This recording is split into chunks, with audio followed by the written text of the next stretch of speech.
Om Swastiastu. Perkenalkan, nama saya Komang Guntur Wisnumurti. NIM 1711031241 dari kelas D, semester 6, Fakultas Ilmu Pendidikan Prodi PGSD, Universitas Pendidikan Ganesha. Kali ini saya akan menyampaikan materi tentang faktor yang mempengaruhi perkembangan anak yang bersifat non-normatif. Nah, materi ini saya ambil dari buku Anak Berkebutuhan Khusus yang diempu oleh Prof. Ketut Darsana. Sekian penyampaian saya lanjutkan ke slide video. Om Santi Santi Santi. Om Swastiastu. Perkenalkan, nama saya Komang Guntur Wisnumurti. NIM 1711031241. Di sini saya akan menjelaskan materi tentang bab 13, yaitu faktor yang mempengaruhi perkembangan anak yang bersifat non-normatif. Perkembangan seorang anak hanya dapat dipahami dalam konteks di mana ia tinggal bersama-sama dengan orang lain di sekitarnya. Seseorang anak dipengaruhi dan pada gilirannya juga mempengaruhi. Keluarganya juga adalah produk dari lingkungan atau setting geografis, kesejahteraan, sosial, dan politik di mana mereka tinggal dan tumbuh.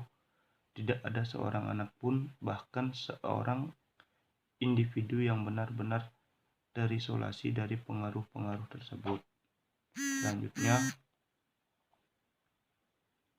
cetak biologis atau biologi break, yaitu dalam sel manusia terdapat 46 kromosom yang terbentuk menjadi 23 pasang struktur yang di dalamnya mengandung gen. 23 kromosom berasal dari sperma ayah dan 23 lainnya dari sel telur ibu.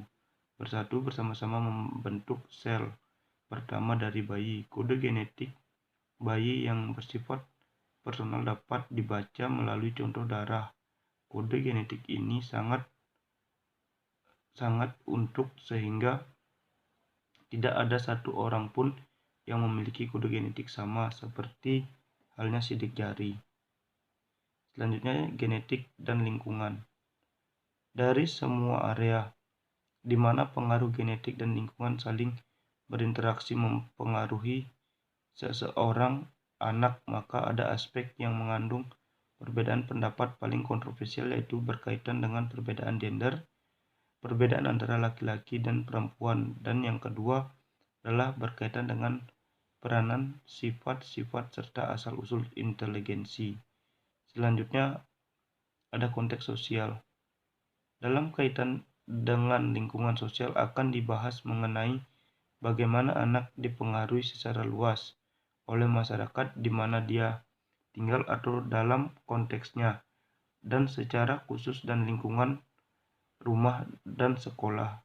Menurut Bronfman Banner dalam Back tahun 2005 mengemukakan bahwa lingkungan seorang anak secara terhadap diperluas mulai dari lingkungan yang paling langsung berhubungan memiliki dampak paling pengaruh secara langsung terhadap perkembangan anak, hingga ke lingkungan yang dampaknya paling tidak langsung berhubungan dengan anak, seperti kebijakan-kebijakan pemerintah, aturan-aturan pajak, dan sebagainya. Selanjutnya, konteks sosial dibagi menjadi 6 bagian. Yang pertama itu keluarga, status sosial ekonomi dan fungsi keluarga, kemiskinan, perbedaan budaya, ketangguhan, dan yang terakhir penanganan. Yang pertama yaitu keluarga. Berkaitan dengan kuatnya dan keluasan pengaruh, maka tidak ada konteks yang memberikan pengaruh sedemikian besar kecuali keluarga. Keluarga adalah konteks pertama yang memperkenalkan anak kepada dunia secara fisik melalui kegiatan bermain dan menjelajah objek-objek berada di sekitar anak.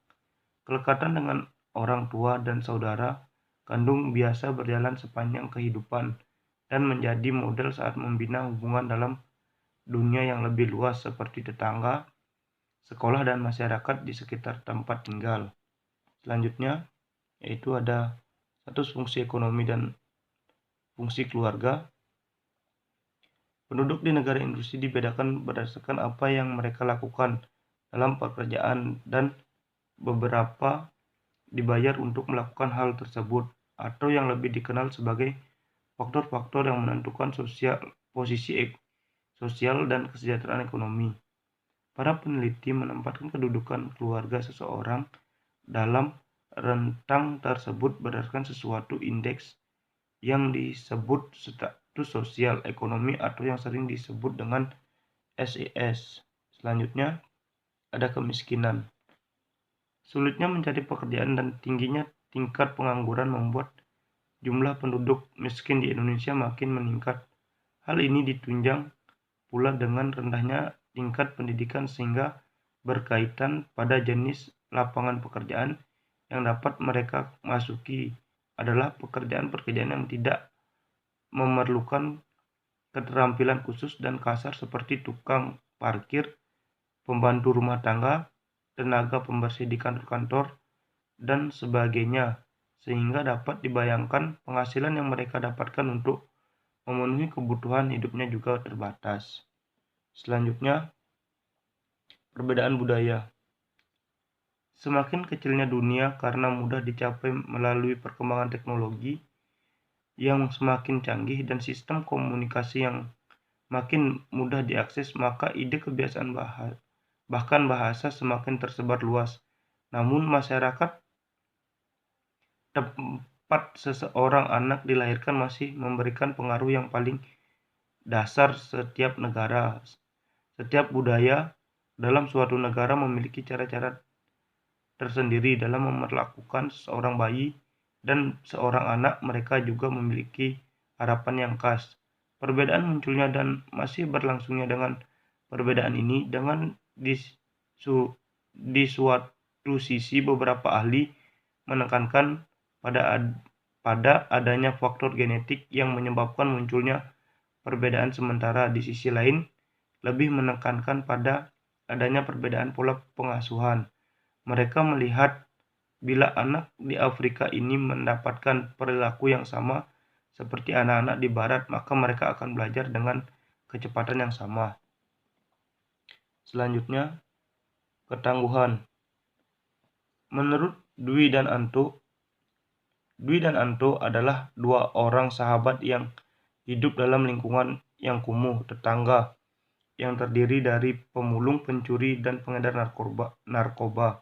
Saat 10 tahun, kedua orang tua mereka kebetulan sama-sama bercerai setelah terjadinya ketegangan berkepanjangan dalam kehidupan keluarga. Menurut John Bowlby mengemukakan bahwa hal penting yang membedakan anak yang rapuh dan tangguh dapat ditemukan pada bagaimana kualitas hubungan terbentuk di awal kehidupan seseorang individu, terutama melalui kelekatan dengan ibu atau figur ibu. Kehangatan kesinambungan yang harus menerus hubungan awal yang inti, maka memberikan kemana pada anak. Selanjutnya, penanganan.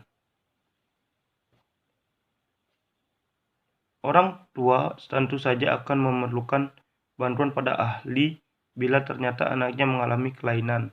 Saran yang didapat kemungkinan akan sangat beragam sesuai dengan kebutuhan anak, karena saran yang diberikan oleh para ahli akan berbeda-beda sesuai dengan diagnosis yang ditegakkan dan latar belakang teori yang dianut. Meskipun saran-saran yang diberikan akan sangat berbeda, namun ada beberapa jenis yang dapat disarankan sebagai berikut.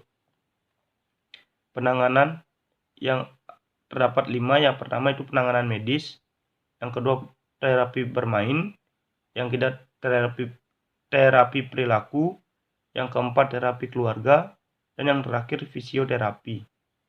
Sekian pemaparan materi saya. Jika ada salah kata, saya mohon maaf. Saya tutup dengan Parama Santi. Om Santi Santi Santi Santi Om. Terima kasih.